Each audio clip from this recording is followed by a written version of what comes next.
नमस्कार दोस्तों, स्वागत है आपका हमारे YouTube चैनल पूजा सेवन स्टोरीज में। जय श्री कृष्ण। प्रिय भक्तों, आपका दिल से स्वागत है हमारे आध्यात्मिक परिवार में। भगवान भोलेनाथ और माँ भगवती की कृपा सदा आप पर बनी रहे। क्या कभी आपके साथ ऐसा हुआ है कि आप अपने पूजा घर में बैठे हों और अचानक बिना किसी धूप, अगरबत्ती या इत्र के एक मधुर अलौकिक सी खुशबू वातावरण में फैलने लगे? एक ऐसी दिव्य सुगंध जो आपने कभी पहले अनुभव नहीं की हो, जो आपके तन और मन दोनों को छू जाए, या फिर आपकी जलती हुई धूप बत्ती बिना किसी हवा के बुझ जाए, या मंदिर में रखा दिया सामान्य से कहीं अधिक तेज और स्थिर जलने लगे। क्या आपने कभी महसूस किया है कि जब आप दुनिया की चिंताओं में डूबे हों, लेकिन जैसे ही आप अपने पूजा स्थान में बैठते हैं, आपका मन एकदम शांत हो जाता है, जैसे किसी अदृश्य शक्ति ने आपके हृदय को छू लिया हो? और क्या कभी ऐसा हुआ है कि जब आप परेशानियों से घिरे हों, लेकिन जैसे ही आप पूजा करने बैठें तो आपके मन में अपने आप ही समाधान के विचार आने लगें, बिना किसी प्रयास के? अगर आपके साथ यह सब हो रहा है तो यह सिर्फ संयोग नहीं, यह संकेत हैं। संकेत इस बात के कि अब आपका पूजा स्थान जागृत हो चुका है। यह अब केवल ईंट पत्थर का एक कोना नहीं, बल्कि एक जीवंत ऊर्जा का केंद्र बन चुका है, जहां ईश्वर की उपस्थिति महसूस की जा सकती है। आज के इस विशेष वीडियो में हम जानेंगे वो 9 रहस्यमयी संकेत जो इस बात का प्रमाण होते हैं कि आपका पूजा का स्थान, पूजा गृह जागृत हो चुका है। पहला संकेत: जब पूजा स्थल में लगातार भक्ति, मंत्र जाप और श्रद्धा की तरंगें बहती हैं, तो वह स्थान एक साधारण कोना नहीं रहता, वह एक जीवंत ऊर्जा केंद्र में परिवर्तित हो जाता है। ऐसे जागृत मंदिर में पहला अनुभव होता है मन की अद्भुत शांति। जैसे ही आप उस पवित्र स्थान में कदम रखते हैं, भीतर की बेचैनी अपने आप कम होने लगती है। ऐसा प्रतीत होता है मानो कोई अदृश्य शक्ति आपके विचारों को थामकर उन्हें शांत कर रही हो। मन जो पहले अशांत था, अब सहज रूप से स्थिर हो जाता है। आंखें बिना प्रयास बंद होने लगती हैं और हृदय में एक मीठा सुकून गूंजने लगता है। यह अनुभव कोई कल्पना नहीं, बल्कि यह स्पष्ट संकेत है कि उस स्थान में अब केवल तस्वीरें नहीं, बल्कि ईश्वरीय उपस्थिति सक्रिय हो चुकी है। ऐसे स्थान में प्रवेश करना मानो स्वयं ईश्वर की छाया में बैठ जाना हो। दूसरा संकेत: जब पूजा स्थल जागृत होने लगता है तो वहां घटने वाली छोटी छोटी घटनाएं असाधारण बन जाती हैं। विशेषकर दीपक की लौ, वह केवल प्रकाश का साधन नहीं रह जाती, बल्कि दैवीय संकेत देने लगती है। आप देखेंगे कि बिना किसी हवा के दीपक की लौ अचानकने लगती है, या कभी इतनी स्थिर हो जाती है जैसे किसी अदृश्य शक्ति ने उसे थाम लिया हो। कई बार लौ एकाएक इतनी तीव्र हो जाती है कि सामान्य रूप से उसका वैसा जलना संभव ही नहीं लगता। ये परिवर्तन केवल प्राकृतिक नहीं होते, बल्कि ऊर्जा की उपस्थिति के संकेत होते हैं। जब आपके इष्ट या देवी शक्तियां उस स्थान को स्पर्श करती हैं, तो वह ऊर्जा दीपक की लौ के माध्यम से प्रकट होती है। यह सीधा संकेत है कि अब वहां केवल पूजा नहीं हो रही, बल्कि वहां ईश्वरीय चेतना का वास हो चुका है। तीसरा संकेत: जब पूजा स्थान में कोई विशेष सामग्री नहीं जलाई गई हो, ना धूप, ना अगरबत्ती और ना ही कोई इत्र का उपयोग किया गया हो, फिर भी अचानक वहां एक अद्भुत और अपरिचित सुगंध फैलने लगे, तो यह कोई साधारण बात नहीं होती। कई बार यह सुगंध किसी फूल जैसी होती है, जैसे चमेली, गुलाब या मोगरा की, जिनका उस समय वहां कोई स्रोत नहीं होता। या फिर यह चंदन, केसर जैसी पवित्र महक होती है जो एकदम से वातावरण में भर जाती है। कभी कभी यह गंध इतनी अनजानी होती है कि आप उसे पहचान भी नहीं पाते, लेकिन मन को शांति जरूर देती है। यह दैवीय गंध उन शक्तियों की उपस्थिति का संकेत होती है जो बिना बुलाए नहीं आती।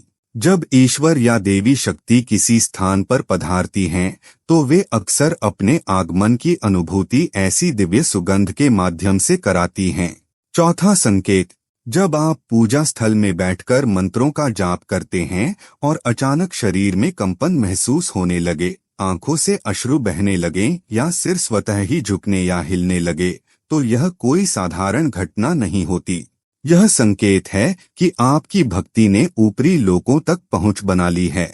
ऐसे क्षणों में आपके द्वारा उच्चारित मंत्र सिर्फ ध्वनि नहीं रहते, वे ऊर्जा में बदल जाते हैं और दैवी चेतना को आकर्षित करते हैं।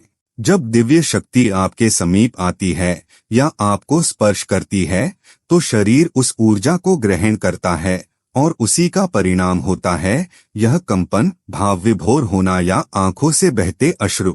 यह अनुभव बताता है कि अब पूजा स्थल केवल एक स्थान नहीं रहा, बल्कि वहां ईश्वरीय चेतना का वास हो चुका है। यह आपकी साधना का सजीव उत्तर है। 5वां संकेत, यदि कभी आपके पूजा घर में बिना किसी स्पष्ट कारण के दीपक या धूप बत्ती स्वतः बुझ जाए, जबकि वहां न तो हवा चल रही हो और न ही कोई बाहरी कारण हो, तो यह घटना केवल संयोग नहीं मानी जाती। और यदि पहले बुझी हुई बाती या धूप बत्ती फिर से जल उठे, तो यह और भी विशेष संकेत बन जाता है। यह घटनाएं दर्शाती हैं कि अब वहां कोई अदृश्य लेकिन सजीव शक्ति सक्रिय हो चुकी है।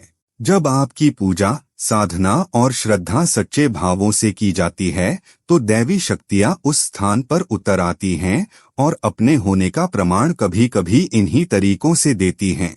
यह संकेत दर्शाता है कि आपका आराधना स्थल अब एक जागृत ऊर्जा केंद्र बन चुका है और आपकी साधना ने देवताओं तक पहुंच बना ली है। यह दिव्यता की प्रत्यक्ष उपस्थिति का गुप्त प्रमाण होता है। 6वां संकेत, कई बार पूजा स्थल में ऐसी घटनाएं घटती हैं जो पहली नजर में असंभव लगती हैं, जैसे मंदिर में कोई न हो, फिर भी घंटी हल्की सी ध्वनि के साथ स्वयं ही हिल जाए। न हवा होती है, न कोई स्पर्श करता है, फिर भी उस घंटी से निकलती एक धीमी गूंज पूरे वातावरण को छू जाती है।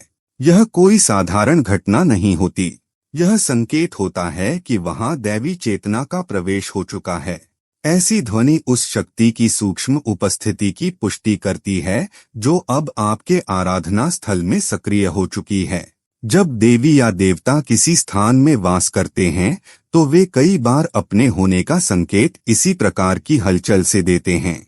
यह ध्वनि शरीर से नहीं, ऊर्जा से उत्पन्न होती है, एक ऐसी ऊर्जा जो अब आपके पूजा घर को मात्र एक स्थान नहीं, बल्कि एक सजीव आध्यात्मिक केंद्र बना चुकी है। 7वां संकेत, जब कभी पूजा के दौरान किसी मूर्ति या तस्वीर पर चढ़ाया गया पुष्प या फूलों की माला बिना किसी स्पष्ट कारण के बार बार गिरने लगे, विशेषकर किसी एक विशिष्ट देवता की मूर्ति से, तो यह केवल संयोग नहीं होता।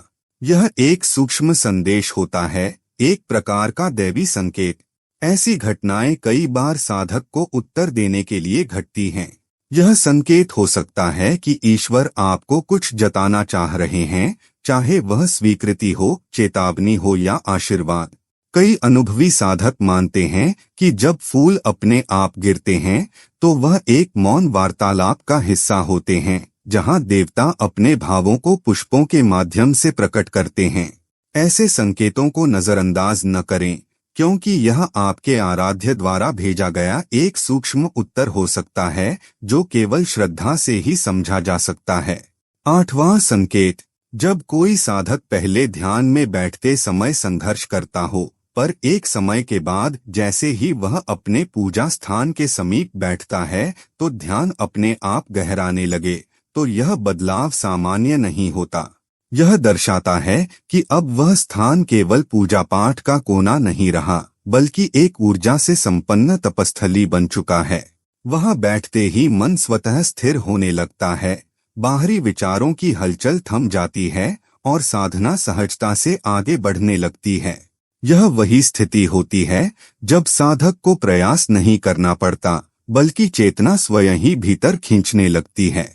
जब कोई स्थान लगातार मंत्रों, ध्यान और भक्ति से संचित होता है, तो वह दिव्यता को आकर्षित करता है, और जब यह दिव्यता वहां स्थायी हो जाती है, तो साधना केवल अभ्यास नहीं, बल्कि एक दिव्य अनुभव बन जाती है। 9वां संकेत, जब पूजा स्थल पूर्ण रूप से ऊर्जा से जागृत हो जाता है, तो उसका प्रभाव केवल जागृत अवस्था तक सीमित नहीं रहता, वह स्वप्नों की दुनिया तक पहुंचने लगता है। आप अनुभव करते हैं कि रात्रि में विश्राम करते समय देवी देवता, आपका इष्ट या कोई दिव्य रूप आपको दर्शन देने लगते हैं। कभी वे आपको मौन आशीर्वाद देते हैं, तो कभी किसी गूढ़ संकेत के माध्यम से कोई संदेश प्रदान करते हैं।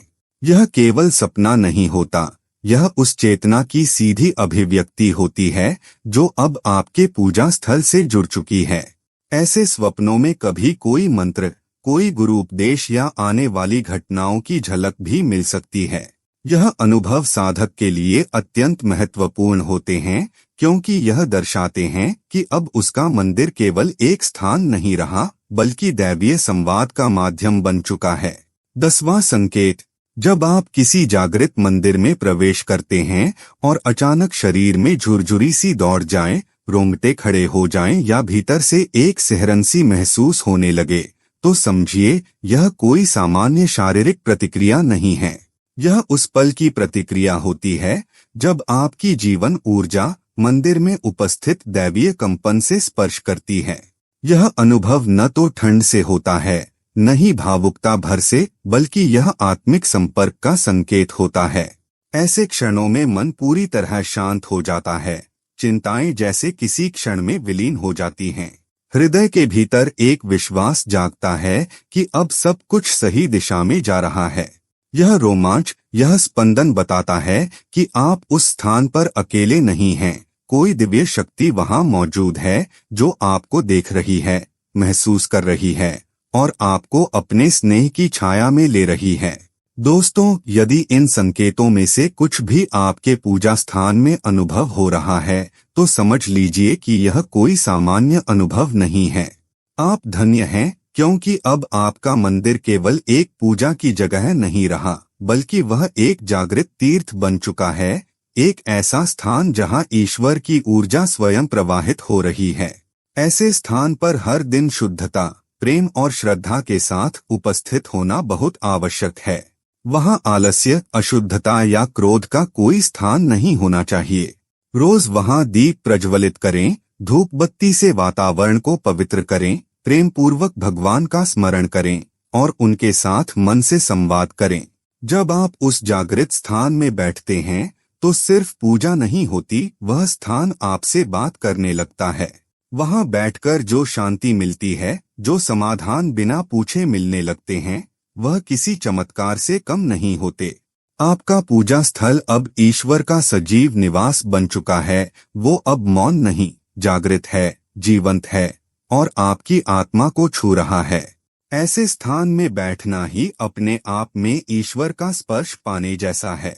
उम्मीद करते हैं कि आपको इस वीडियो से कुछ नया जरूर सीखने को मिला होगा। आपको वीडियो कैसी लगी हमें कमेंट बॉक्स में जरूर बताएं। अगर वीडियो के दौरान मुझसे कोई गलती हो गई हो तो मैं माफी चाहता हूं। दोस्तों, हमारे चैनल पर और भी अच्छी वीडियोस है, उन्हें भी जाकर आप जरूर देखें। लिंक जो है वह आप डिस्क्रिप्शन बॉक्स में चेक कर सकते हैं। जो अक्सर डेली हमारी वीडियोस देखते हैं, उन सभी का दिल से शुक्रिया।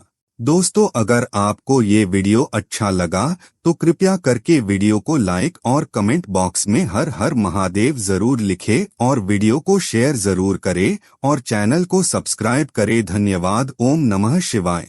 यहाँ यह बताना जरूरी है कि हम किसी भी तरह की मान्यता, जानकारी की पुष्टि नहीं करते हैं। किसी भी जानकारी या मान्यता को अमल में लाने से पहले संबंधित विशेषज्ञ से सलाह लें। वीडियो को अंत तक देखने के लिए आप सभी का बहुत बहुत धन्यवाद।